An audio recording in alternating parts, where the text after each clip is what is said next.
Hello everyone. Today I am here with a quick revision of the chapter Electrochemistry. What is electrochemistry? Electrochemistry is that branch of science which deals with the conversion of chemical energy produced in a redox reaction into electrical energy. It happens in electrochemical cell and vice versa. That means how electrical energy can be used to bring about a chemical reaction or redox reaction. Another important term which comes in electrochemistry is electrolysis. It is the process of decomposition of an electrolyte by passing electricity through its aqueous solution or molten state. What are the products obtained after electrolysis? If an electrolyte is subjected to electrolysis in molten state, then the products are directly obtained from electrolyte only. For example, if you subject molten lead bromide to electrolysis, it will produce Pb2 plus ions and 2 Br minus ions. As we know, electrolysis takes place in an electrolytic cell which has two electrodes, cathode and anode. Cathode is the place where reduction takes place, anode is the place where oxidation takes place. Reduction is addition of electron, so at cathode, Pb2 plus ions take up 2 electrons forming lead. At anode, 2 bromide ions lose electrons forming Br2. So 2 Br minus gives Br2, that is bromine molecule, plus 2 electrons. Similarly, if you subject molten sodium chloride to electrolysis, you will get sodium metal at cathode and chlorine gas at anode. So this is the case when you subject a molten electrolyte to electrolysis. But if you take aqueous solutions of electrolytes, the products of electrolysis are different. As you know, aqueous solution means solution of electrolyte in water. Water undergoes dissociation as H plus and OH minus ions. And if you take NaCl solution, aqueous solution, that is NaCl dissolved in water, NaCl dissociates into Na plus ions and Cl minus ions. It is found that H plus ions have lower discharge potential than Na plus ions. Now what is meant by discharge potential? It is the potential or the voltage which is required to discharge an ion. That means the voltage required to convert Na plus ion into sodium metal is called discharge potential. So it is found that H plus ions have lower discharge potential than Na plus ions and OH minus ions have lower discharge potential than chloride ions. Therefore, H plus and OH minus ions are preferentially discharged over Na plus and Cl minus ions. So, when you subject aqueous solution of NaCl to electrolysis, the H plus ions take up electron and undergo reduction, producing half H2 at cathode. And 2 hydroxide ions get converted into water and half oxygen with the loss of 2 electrons. So this oxidation takes place at anode. Here is an important law of electrochemistry, Faraday's laws of electrolysis. Here is the first law. When you conduct electrolysis of a material, a substance is deposited on an electrode. So, mass of the substance deposited on the electrode is directly proportional to the quantity of current passed or quantity of electricity passed. So, the amount of substance deposited on the electrode depends on the amount of current that you have passed. Weight of the substance W is directly proportional to amount of electricity passed Q. So, W is directly proportional to Q. Or we can say W is equal to Z into Q, where Z is the proportionality constant. It is called the electrochemical equivalent of the substance deposited. We know that the quantity of electricity Q charge is equal to I into T, where I is the current in amperes and T is the time in second. Putting Q is equal to I into T in this equation, we get W is equal to Z into IT. Now here, if Q is equal to 1 coulomb, or in this equation, if I is equal to 1 ampere and time T is equal to 1 second, then what happens? W becomes equal to Z. So that was Faraday's first law. Here is Faraday's second law. Now just imagine that we have taken solutions of two different electrolytes. and you are going to pass same quantity of electricity through solutions of these two electrolytes. Then what would be the masses of substances deposited? So that is explained by Faraday's second law. On passing same quantity of electricity through solutions of different electrolytes, the masses of substances deposited are directly proportional to their equivalent weights. So here masses of the substances are directly proportional to their equivalent weights. It can be given like this: W1 by W2 is equal to E1 by E2. This represents equivalent weights. What is the value of 1 Faraday of electricity or 1 Faraday of charge? 1 Faraday is equal to 96,500 coulombs. It can be represented by the letter F. Next topic is calculation of the mass of substance deposited on the electrode. Now consider a reaction. Mn plus n electron gives metal. We have a metal ion of charge N plus. It takes up n number of electrons and undergoes reduction to form a metal. Now n Faraday of electricity can deposit 1 mole of metal. Similarly, for an anion Xn minus, it loses n number of electrons forming neutral X. So here also n Faraday of electricity can liberate 1 mole of X. Electrical resistance and conductance. Ohm's law states that if to the ends of a conductor potential difference E is applied, voltage E is applied and current I flows through it, then potential difference E divided by the current passed I is equal to R, and it is called as resistance. The unit of resistance is ohm and the symbol is like this. The reciprocal of resistance is called conductance. It is represented by letter G. So 1 by R is equal to G. Now unit of G is per ohm and the symbol is like this, and it can also be called as mho or Siemens, represented by S. So 1 Siemens is equal to 1 per ohm. Coming to some important terms of this chapter: specific conductivity, equivalent conductivity and molar conductivities. Let's see what is meant by specific conductivity. It is represented by a letter similar to K. This is called kappa. Consider a conductor. If L is the length of the conductor and A is its area of cross section, then resistance R is directly proportional to L by A, or R is equal to rho into L by A, where rho is the proportionality constant. It is called as specific resistance. The reciprocal of specific resistance rho is called specific conductance, or simply conductivity, which is represented by kappa. Now in this equation, putting resistance R is equal to 1 by G and specific resistance rho is equal to 1 by K. Okay, I'll call kappa as K. Okay, we get 1 by G is equal to 1 by K into L by A. Bringing kappa here and G here, so we get kappa is equal to G into L by A. If this length is 1 centimeter and area of cross section is 1 centimeter square, then kappa will be equal to G. Thus, conductivity is the conductance of a conductor of length 1 centimeter and area of cross section 1 centimeter square. That is nothing but conductance of 1 cm cube of the conductor. Units of kappa is per ohm per centimeter or Siemens per centimeter. I hope it is clear to you. Next term is equivalent conductivity, represented by the symbol lambda EQ. See students, if you get any confusion regarding structure of the symbols, you can always refer to textbook, okay? Now, equivalent conductivity is the conductance of a solution containing 1 gram equivalent of the electrolyte. Lambda EQ, that is equivalent conductivity, is equal to kappa into V, where kappa is specific conductivity and V represents volume of the solution in cm cube containing 1 gram equivalent of the electrolyte. So we have lambda equivalent is equal to kappa into 1000 divided by normality.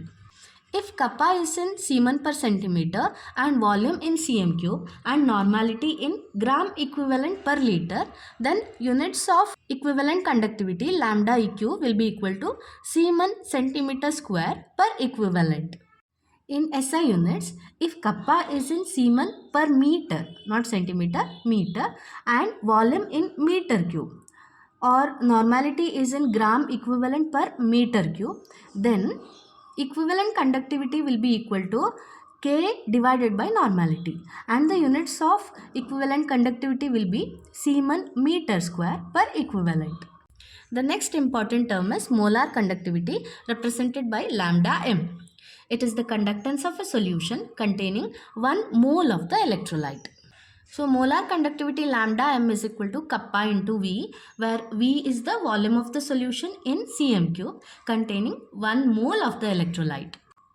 Or lambda m molar conductivity is equal to kappa into 1000 divided by molarity. If kappa is in Siemens per centimeter and volume in cm cube or molarity in mole per liter, units of molar conductivity lambda m will be Siemens centimeter square per mole. In SI units, lambda m is equal to kappa by molarity.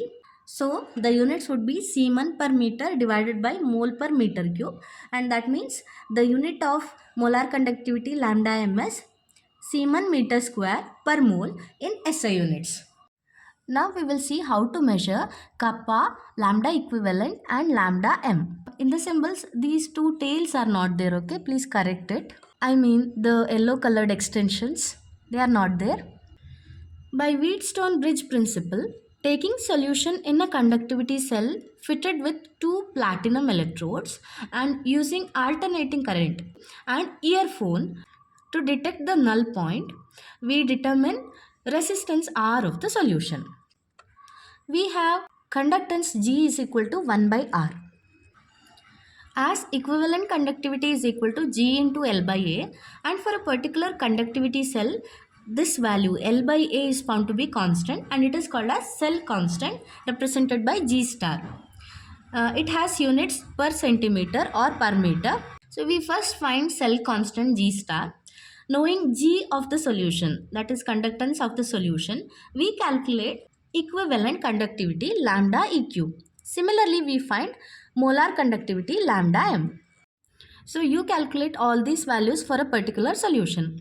Now, if you dilute that solution, what will happen to these values? Variation of conductance G, kappa, lambda equivalent and lambda M with dilution.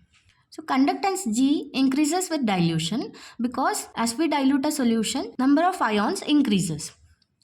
But specific conductance kappa decreases with dilution because number of ions per cm cube of the solution will decrease. Equivalent conductivity and molar conductivity will increase with dilution because conductivity is equal to kappa into V, and thou kappa decreases but volume will increase much more. So this you have to remember. Next is variation of molar conductivity with concentration C for strong and weak electrolytes. The molar conductivity of strong electrolytes is found to vary with concentration according to D by Huckel-Onsager equation. It is given here. The molar conductivity lambda MC, that means molar conductivity at a concentration C, is equal to lambda m naught minus A into root C. So here A is a constant and the lambda m naught is called as molar conductance at infinite dilution. It is called as limiting molar conductivity. Therefore, molar conductivity at concentration C, that is lambda mc, decreases linearly with root C. When concentration is 0, lambda mc will be equal to lambda m naught. Thus, lambda m naught can be determined experimentally. But for weak electrolytes, the lambda mc increases as concentration decreases, but does not reach a constant value even at infinite dilution. Hence, their limiting molar conductivity lambda m naught cannot be found experimentally. For strong electrolytes, the molar conductivity increases with dilution because interionic attractions decrease. But for weak electrolytes, molar conductivity increases with dilution because dissociation increases. Next is an important law called Corrosion's law. The scientist Kohlrausch did a lot of studies regarding molar conductivities of different electrolytes, and he came to a conclusion that each ion makes a definite contribution to the total molar conductivity of an electrolyte at infinite dilution, irrespective of the nature of the other ion of the electrolyte. See, for example, if you have KCl as the electrolyte, the K plus ion has a definite contribution to total molar conductivity of KCl at infinite dilution, irrespective of nature of chloride ion. So, Kohlrausch's law states that the limiting molar conductivity of an electrolyte, that is molar conductivity at infinite dilution, is the sum of limiting ionic conductivities of the cation and the anion, each multiplied with the number of ions present in one formula unit of the electrolyte. That means for an electrolyte AXBY, the limiting molar conductivity lambda m naught is equal to X into lambda naught of cation plus Y into lambda naught of anion.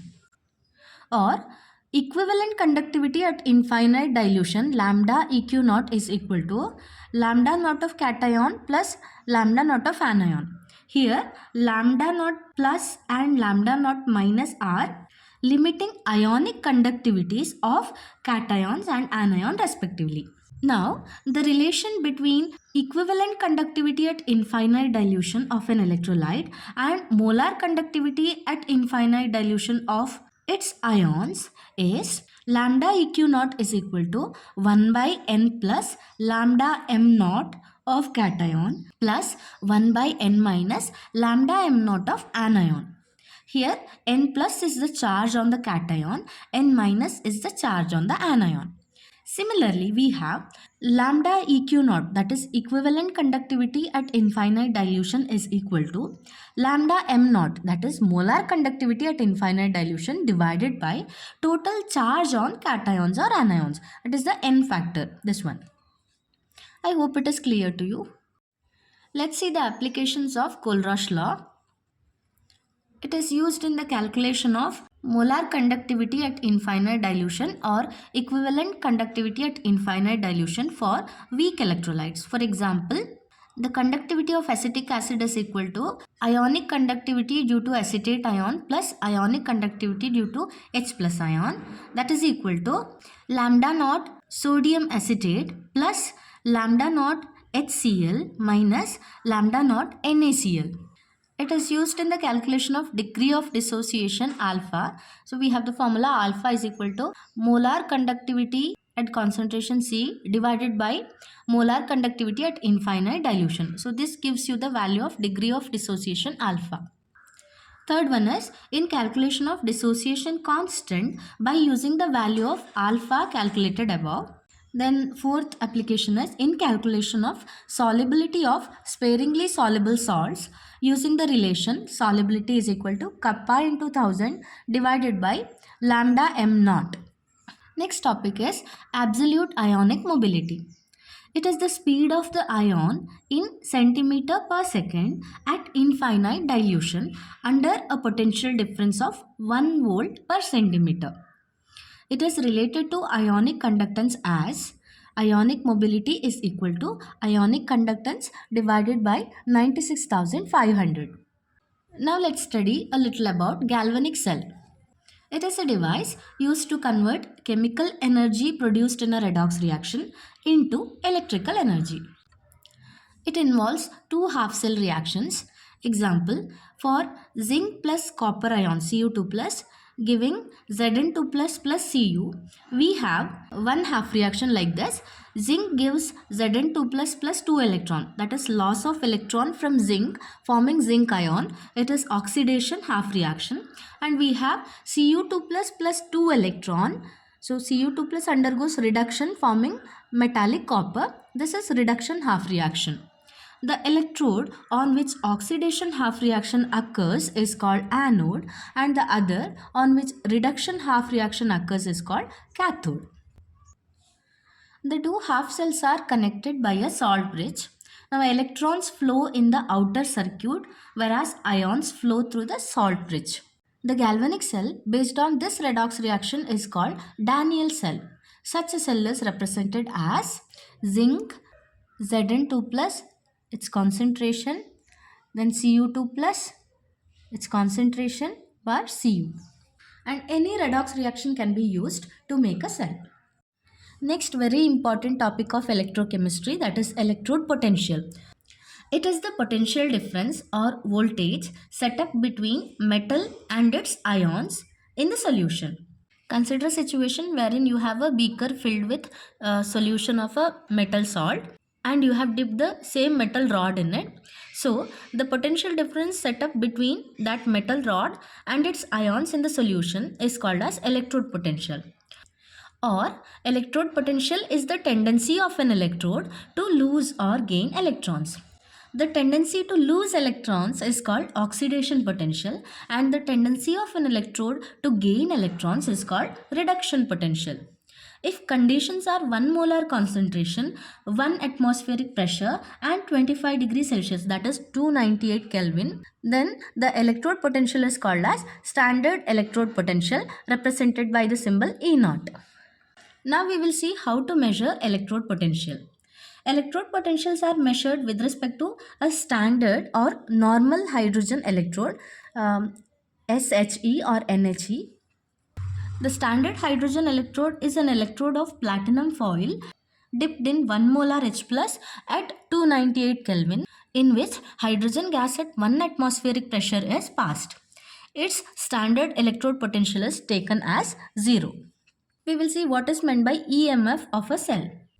It is the potential difference between the two electrodes of the cell when no current is flowing in the circuit. Under any conditions, it is simply called potential difference. As you know, EMF is electromotive force. Next one is electrochemical series. It is an arrangement of all the electrodes in order of their increasing standard reduction potentials. For electrode on which oxidation occurs with respect to standard hydrogen electrode, the reduction potential is equal to minus oxidation potential. We will see what are the applications of electrochemical series.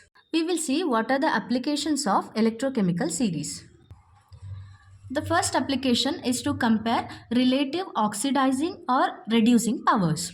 Greater the standard reduction potential, more easily it is reduced, and hence greater is the oxidizing power. I hope it is clear to you. More easily reduced means what? It takes up electron from some other thing easily. That means this substance is removing electron from the other substance, which means you can call this substance as oxidizing substance. So greater is the oxidizing power. I hope it is clear to you. Second application, to compare relative activities of metals. Greater the tendency to lose electrons, that is greater the oxidation potential, then greater is the activity of the metal. So any substance is considered to be highly reactive if it readily loses electrons. So if greater is the value of oxidation potential of a metal, that means it can easily lose electron. That means greater is its activity. For example, magnesium is very active when compared to zinc, that is greater than iron, that is greater than copper, that is greater than silver. So this is called as activity series. Next is to calculate standard EMF E0 cell of any galvanic cell. So standard EMF of a cell is equal to standard oxidation potential of anode plus standard reduction potential of cathode. It can also be written like this: standard reduction potential of cathode minus standard reduction potential of anode, because we know that reduction potential is equal to negative of oxidation potential. So this can be written like this: standard reduction potential of right hand side electrode minus standard reduction potential of left hand side electrode. So that gives you the standard EMF of a galvanic cell. Then using electrochemical series, we can predict spontaneity of any redox reaction. So we have to calculate the EMF first. If it is positive, the reaction is spontaneous. Next topic is effect of concentration and temperature on electrode potential. You have to write the given electrode reaction as reduction reaction. So what is reduction? Addition of electron to metal ion. So Mn plus n number of electrons gives you metal. Then we have to apply Nernst equation. E is equal to E naught minus RT by NF, natural log concentration of metal divided by concentration of metal ion. So that is equal to E naught by RT by NF, natural log 1 by concentration of metal ion. So concentration of neutral metal is taken as 1. Now converting natural log to the base 10. So we get E is equal to E naught minus 2.303 RT divided by NF into log 1 by concentration of metal ion Mn plus. We get E is equal to E naught minus 0.0591 divided by N log 1 by Mn plus, concentration of Mn plus at 298 Kelvin. I hope this is clear to you. Now we will see effect of concentration and temperature on EMF of a cell. So write the cell reaction. A plus BB gives XX plus YY. So example, for copper plus 2 Ag plus gives Cu2 plus 2 Ag. Here N value is 2 and then apply Nernst equation. E cell is equal to E naught cell minus 2.303 RT divided by NF into log concentration of X to the power X into concentration of Y to the power Y divided by concentration of A to the power A, concentration of B to the power B. So that is equal to E naught cell minus 0.0591 divided by N into log concentration of X to the power X into concentration of Y to the power Y divided by concentration of A to the power A, concentration of B to the power B at 298 Kelvin. Next topic is concentration cell. If two half cells are of the same type, differing only in the concentration of ions, it is called electrolyte concentration cell. For example, zinc Zn2 plus concentration 1, Zn2 plus concentration 2, zinc. For such a cell, E cell is equal to 0.0591 divided by N into log of concentration 2 divided by concentration 1. Here, concentration 2 is greater than concentration 1. Now we will see how to know equilibrium constant from Nernst equation. When a cell reaction reaches equilibrium, the E cell becomes equal to 0. Hence, from Nernst equation, 0 is equal to E naught cell minus 2.303 RT by NF log of X power X into Y power Y divided by concentration of A power A, B to the power B. That is at equilibrium. That becomes equal to E naught cell minus 2.303 RT by NF into log K. K is the equilibrium constant. Or E naught cell is equal to 2.303 RT divided by NF into log K, which is equal to 0.0591 by N log K at 298 Kelvin. So this is how you can calculate equilibrium constant from Nernst equation. Next topic is Gibbs energy and cell potential, that is EMF. In a cell reaction, the electrical energy produced is equal to decrease in the free energy. So we have NFE cell is equal to minus delta G, or delta G is equal to minus NFE cell. For standard conditions, delta G naught will be equal to minus NFE naught cell. Putting the value of E naught cell from this, that is the previous point, we get delta G naught is equal to minus RT ln K, natural log K. That is equal to minus 2.303 RT log K. I hope this is clear to you. Next is predicting products of electrolysis from electrode potentials. In aqueous solution of an electrolyte on electrolysis, there is competition between reduction of cation of electrolyte and that of water. So water undergoes reduction like this. 2H2O plus 2 electron gives H2 plus 2OH minus. And there will be competition between oxidation of anion of electrolyte and that of water. So water may undergo reaction like this. Oxidation. H2O gives half oxygen plus 2H plus 2 electrons. So at cathode, the product obtained is the one with higher reduction potential, while at anode, the product obtained is the one with higher oxidation potential. Next topic is about commercial cells or batteries. So these are of two types. First one is primary cells which cannot be recharged. Second one is secondary cells which can be recharged. Let us talk about primary cells first. Under that we have two types, dry cell and mercury cell. So let's talk about dry cell first. Here, anode is zinc cylinder and cathode is a graphite rod. It is surrounded by MnO2 plus carbon plus ammonium chloride plus zinc chloride which act as electrolyte. At anode, as we know, oxidation takes place. So zinc gives Zn2 plus 2 electrons, loss of electron from zinc. And at cathode, reduction takes place. Here is the reduction reaction. 2 MnO2 plus 2 ammonium ions plus 2 electrons give Mn2O3 plus 2 NH3 ammonia plus water. Now the E cell is found to be 1.25 to 1.50 volt. But dry cells do not have long life because ammonium chloride corrodes zinc container. The second type under primary cells is mercury cell.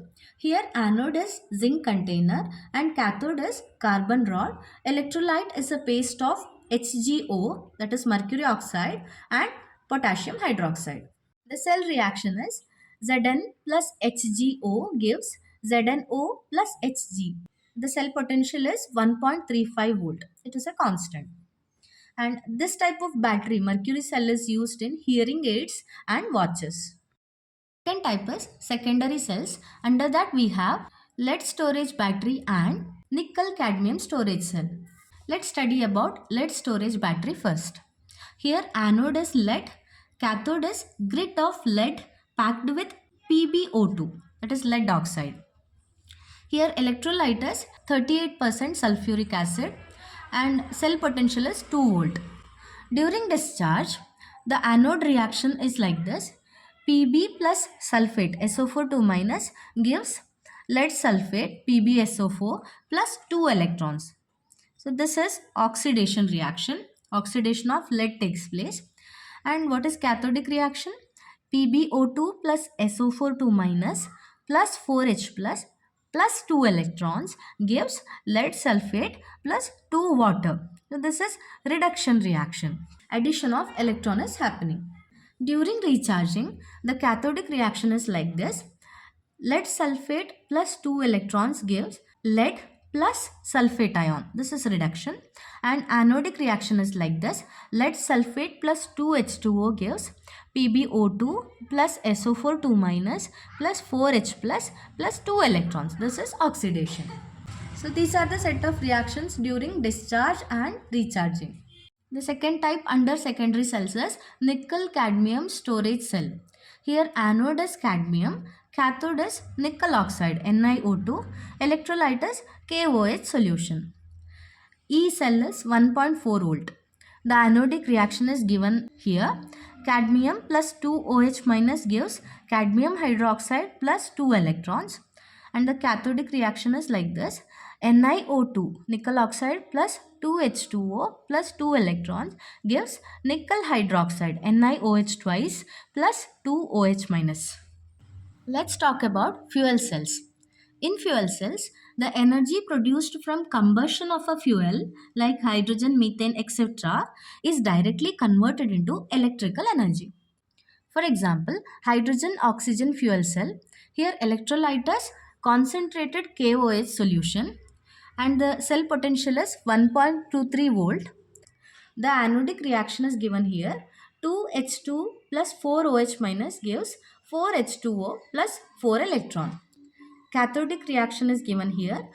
O2 plus 2H2O plus 4 electron gives 4 hydroxides. Oxidation and reduction. Now the efficiency of a fuel cell can be given like this: delta G by delta H into 100. So that is equal to minus NFE cell divided by delta H into 100. Substitute the values for this reaction.